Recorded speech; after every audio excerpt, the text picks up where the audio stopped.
For 20 years, skateboarding has been an American teenage phenomenon. But during that period, no film has integrated the excitement of skateboarding with a plot worthy of a major motion picture. No film, that is, until Gleaming the Cube. At first I thought, well, skateboarding, that's okay. I've seen a bit of that in Back to the Future. I know what that's all about. When I started getting involved in the skateboarding aspect of the picture, I thought it really fascinated me. Far outstripped anything I had ever imagined skateboarding was all about, and I'm sure far outstrips anything 95% of the population thinks that skateboarding is. It's not a skateboarding picture per se. Skateboarding is used as a metaphor for the story and also as a mode of transportation for the lead character, Brian, played by Christian Slater, and of a metaphor for the problems that Brian was having in the movie. Problems that revolve around the mysterious death of his adopted Vietnamese brother. Nothing I got right now says your brother didn't commit suicide. And everything else says he did. Yeah, well... The only reason I'm even a teeny bit interested is because your brother didn't register at the motel the night he died. He didn't? Who did? I don't know who did. While trying to solve that mystery, Brian uses his ability as a skater to get out of some very tough situations. Go. Although a critically acclaimed actor, Slater was not an accomplished skater, a skill he developed during filming. It's really hard to skate when you live in Manhattan. So when I came out here, and found out I got this movie and everything, I practiced a lot. Practiced with former world champion skateboarder Stacy Peralta, who was hired as second unit director and chief technical advisor.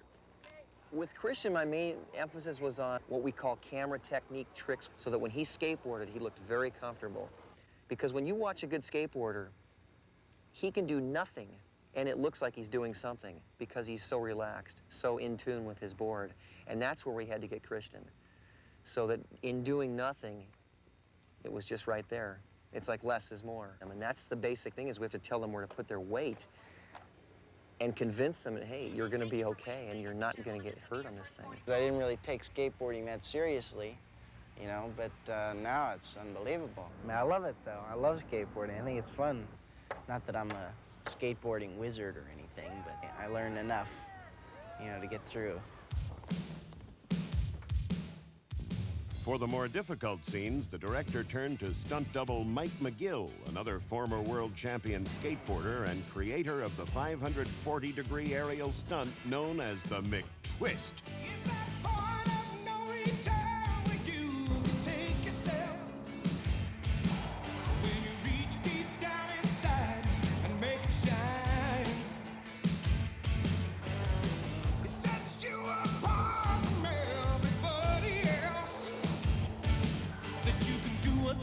Just can't be done. Time after time after time after time. In addition to Peralta and McGill, the film also features skateboarding's reigning superstars Tommy Guerrero and Tony Hawks as members of Christian's band of skateboarders, making the set of Gleaming the Cube a popular spot for skaters and teenage girls. It's unbelievable. I mean, Willie Nelson was out on the set, okay? And Stacy, they're both Stacy Peralta and Willie. They're sitting about 10 feet apart, okay? There's Willie Nelson on the lawn like this, okay? And like 20 kids are surrounding Stacy Peralta. Nobody's bothering Willie Nelson. Now that's unbelievable, isn't it? One of the more unusual practices that skateboarders are into is skating empty swimming pools. It's very prevalent in California in general. They scouted the pool from the plane. And if we spotted one, bingo, we were right there. I had another group of friends years ago who found a pool that was owned by a fireman who was not married. And they figured out this fireman's hours of work. And of course, firemen work, 3 days off, 3 days on. So they would find out when this guy was leaving for work. And if he was gone for 3 days, they would skate his pool every single day. And so this guy never realized these kids were skating his pool because they were there when he was at work. I think that kids nowadays have a tough time expressing themselves, and skateboarding seems to provide them with that opportunity. It's a sport, a very athletic sport that is totally individual. A sport that Graham sampled firsthand. Yeah, I tried skateboarding and at the beginning of the movie. Then I was advised against it because of insurance coverage. But, you know, all you had to do was take one look at me on a skateboard and you could see broken limbs all over the place. So the production company sort of said, okay, that's it. You can learn about skateboarding some other time.